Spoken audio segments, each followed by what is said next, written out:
Hey, everybody, welcome to this episode of Think Business. Looking forward to having business partners Brandi Starr and Keenan with Tegrita on the show with us today. Guys, welcome to both of you. Appreciate you coming on, and I'm excited to talk about your new book, which is called CMO to CRO, Leadership.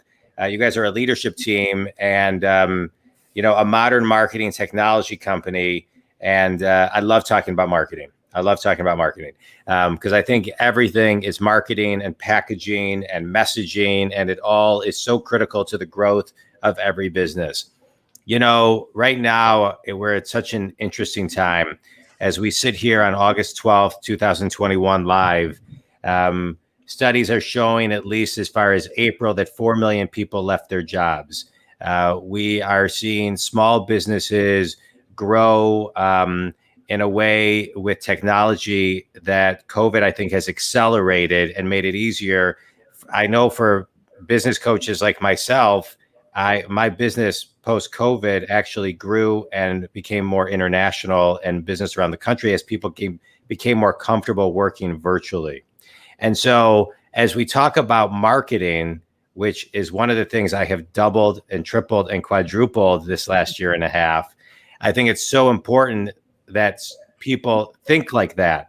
I think a lot of people, when COVID hit, stopped their marketing budget, stopped growing their marketing teams. And really, it's the exact opposite. You need to be actually investing more in that.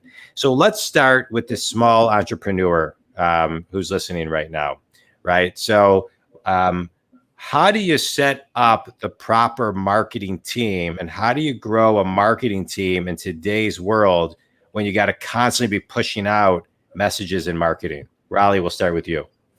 And welcome, guys. Thanks for being here.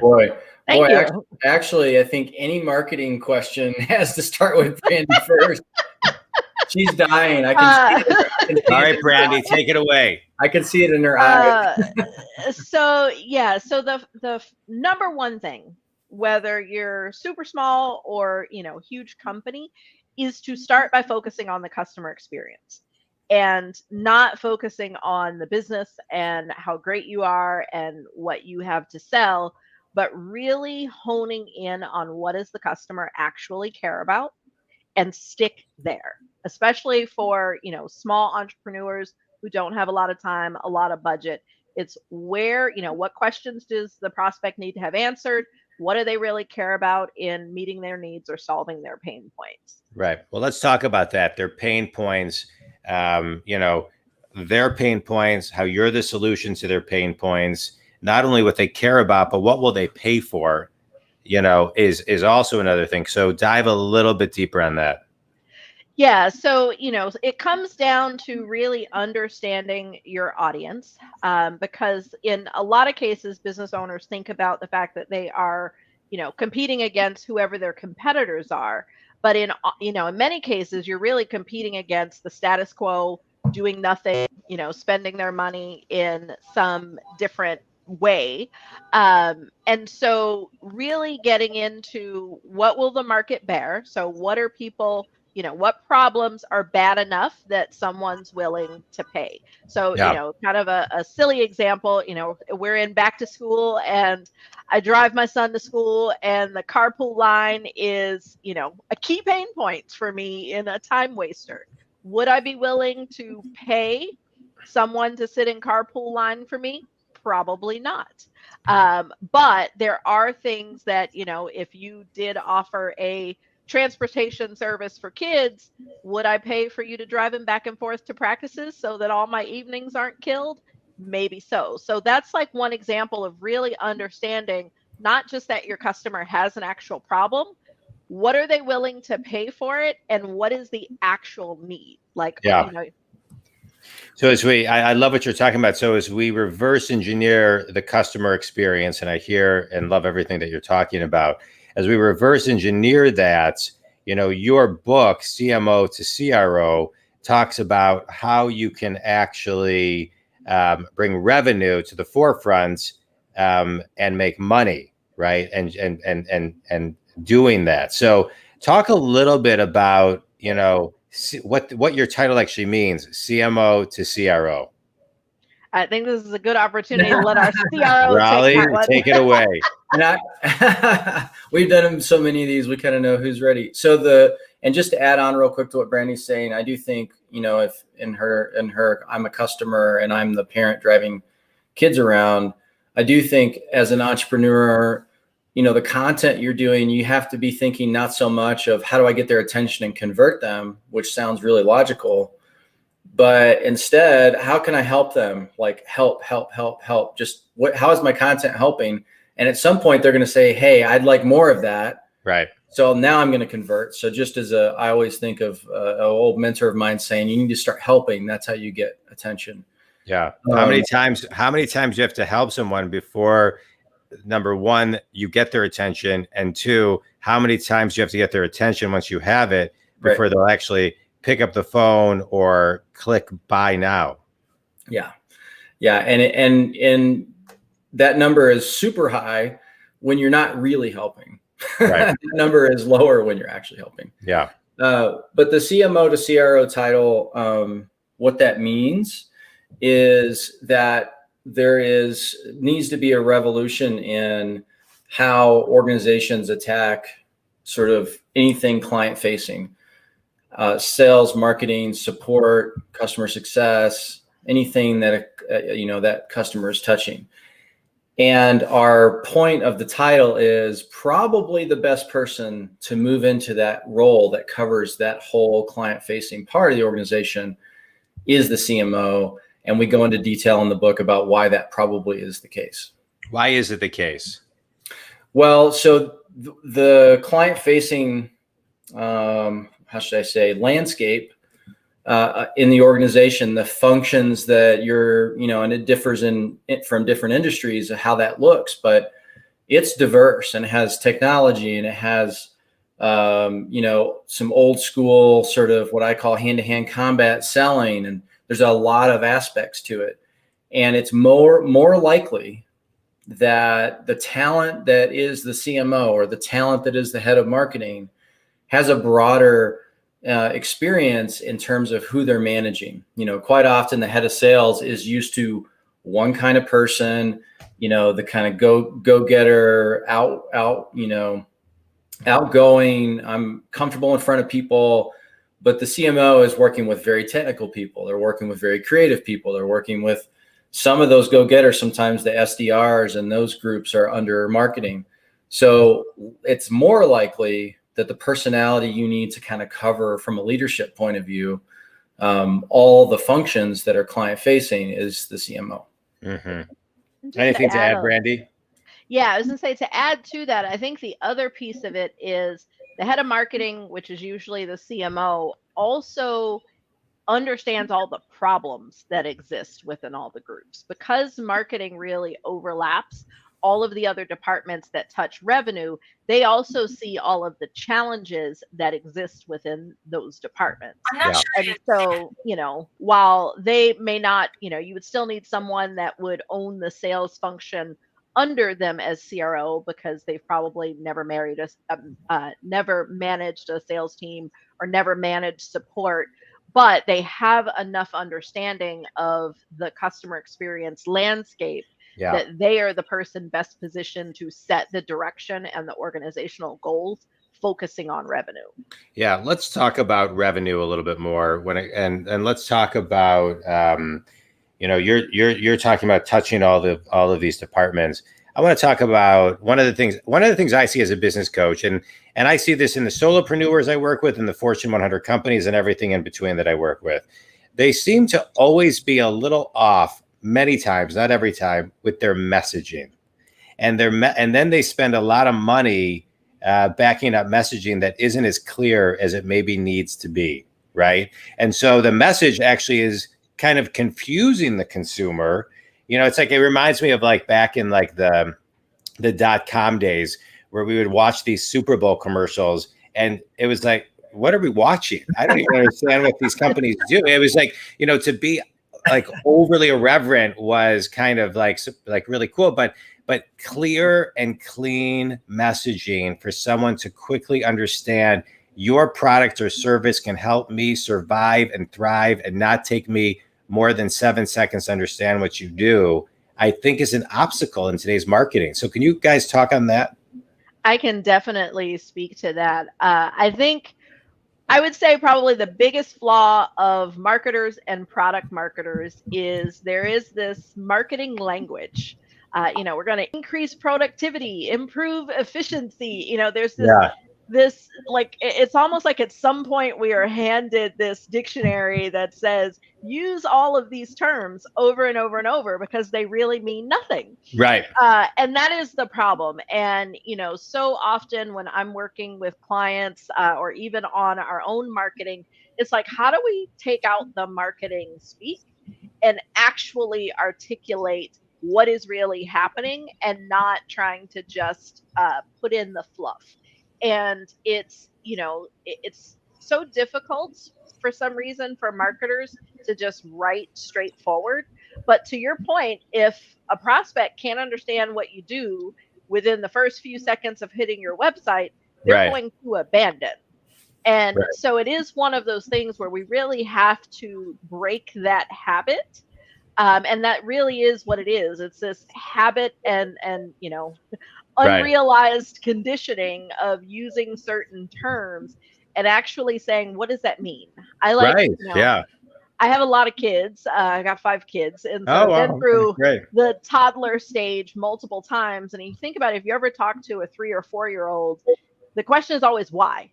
Right. Why? Why? No matter what you say, it's why. So if you think about having to deliver your marketing message to like a 4-year-old who's going to constantly say why, whatever you would answer after that third or fourth why, I'm like, Right. say that to your prospects. Like that Right. should be your Amen. messaging, Amen. not, Yeah. it's like why or how. Yeah.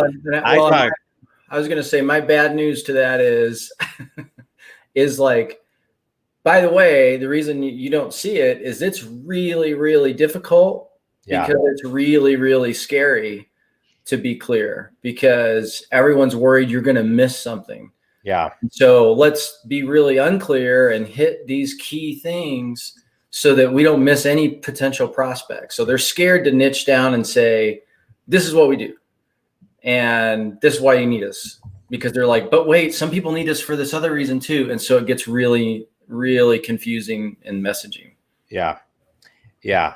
One of my favorite quotes is, if I had more time, I would have written a shorter letter. Right. And, or a shorter speech or, it's, there's something called the curse of knowledge, and Harvard Business Review has written about it. And, it's like when people sometimes are too smart, they try to educate people too much. They think people want too much information. So like on a scale from 1 to 10, they give them a 10, or they younger it down to like a 6 or a 5. Really, people buy at a 1 or a 2.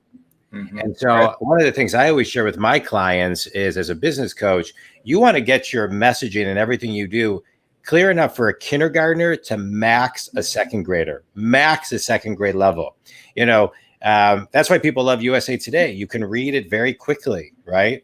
And that's why the New York Times is harder to read. It's, I think, an 8th grade reading level, right? And so really, I think messaging is so good. I want to talk a little bit about your book.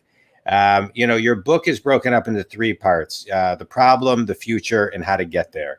I'm a big Covey fan, so I always like to start with the end in mind and then reverse engineer from there. And so talk about, how you get there, right? How you get there. What does it look like when you're there? And then reverse engineer the book for me. I can start there. So what we realized was when we started talking about this, we started talking about the future. So the book actually came to be because myself, Raleigh, and Mike, who's our CTO, were having a conversation about what revenue could look like if we overcame all of the problems.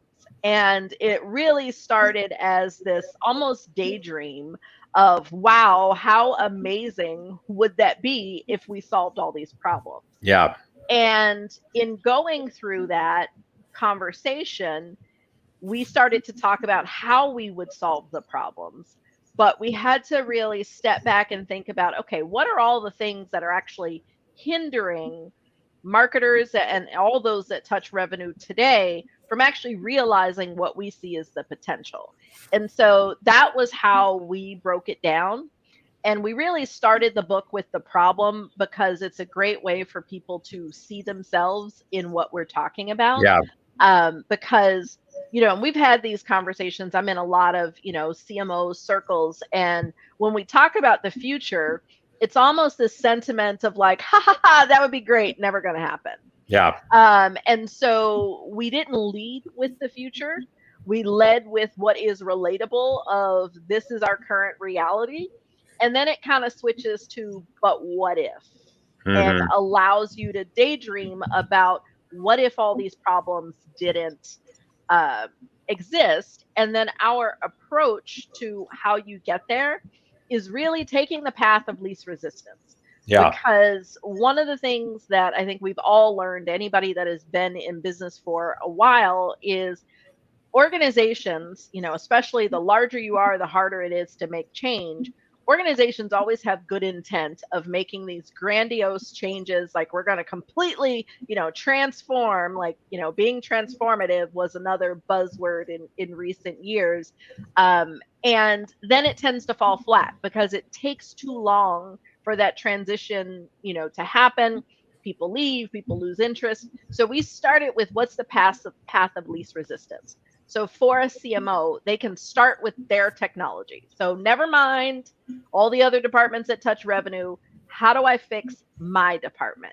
And then that progresses to how do I better collaborate with the other departments, and ends with everything that touches revenue, forming one large team that still has functions within it, but is actually led by one leader. Yeah. What I love about what you just said and what I love about your book is that it bridges that gap that everything in marketing needs to have the purpose of making revenue. And so if you look at something and say, okay, this marketing campaign, what is my ask and attract for this marketing campaign? What is my this for this, et cetera, et cetera? And can I quantify this to the revenue line? And I think sometimes a lot of people will throw out clever marketing or what they think is clever marketing, but they're not looking at how that quantifies. Now, that being said, like we talked earlier, Raleigh, you got to rinse and repeat a lot before it may quantify. So delayed gratification is also a part of marketing. So can you talk a little bit about, it's not just post and make $1 million. It's the strategy has to be, in my opinion, short-term and long-term. So talk a little bit about consistency of marketing for delayed gratification, not necessarily instant gratification. Well, and I think if I can tie that to, delayed gratification is because there's so many things involved around it, which is kind of the point of the book. There's other functions. And so you are doing one thing, but that one thing doesn't necessarily immediately create something else, right? And, I'll try out an analogy. I've never said it before, but I'm listening to Brandi. I learn a lot from Brandi, even on podcasts we're doing together. So this might fall flat as an analogy. I've never used it before, but I just thought of it. No better time than to do it live on 6 networks. Right. My background started out in biomechanics, motor learning, exercise phys, and stuff like that with the Olympic teams. And so I have this background in kind of that science. And, I got out of that because I realized I'd be broke, and I didn't want to do that anymore. But so the cardinal rule of motor learning is applicable here, in that you do not break up mechanics in a sport unless there's danger involved. So that would be like flipping upside down or something like that. But don't break up, a pitching motion in baseball, a hitting motion in volleyball, a shooting motion. Don't break it into parts. That's not how it works. And so don't ever do that. And in fact, you learn that with little kids when you say, hey, spike a volleyball, I want you to just jump up in the air and hit it. You throw a ball up, and they did most of the mechanics right without you showing them and breaking it down. So being okay with not immediate gratification is part of this whole thing, and why it's a problem that the functions are separated.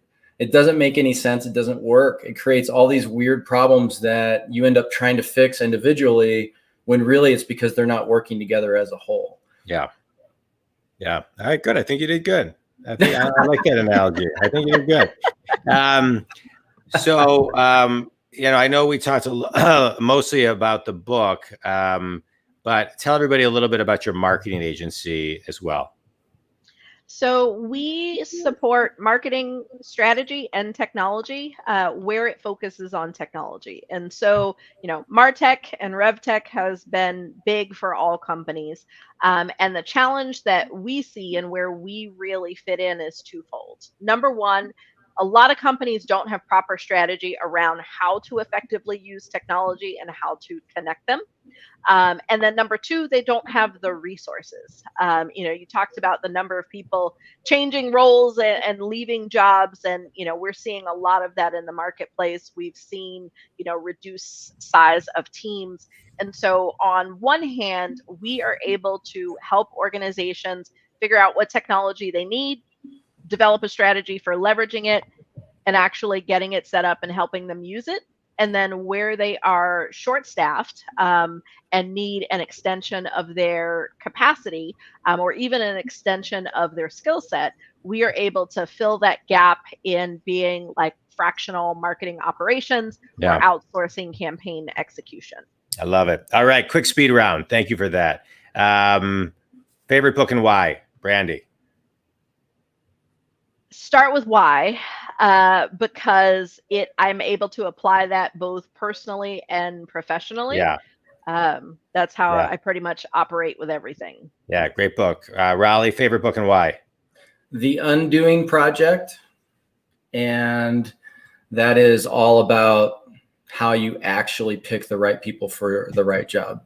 That sounds like a great book. I haven't heard of that one. Best piece of wisdom you ever received, Brandi? Don't dim your light for anyone. Be yourself. Good one. I love it. Raleigh?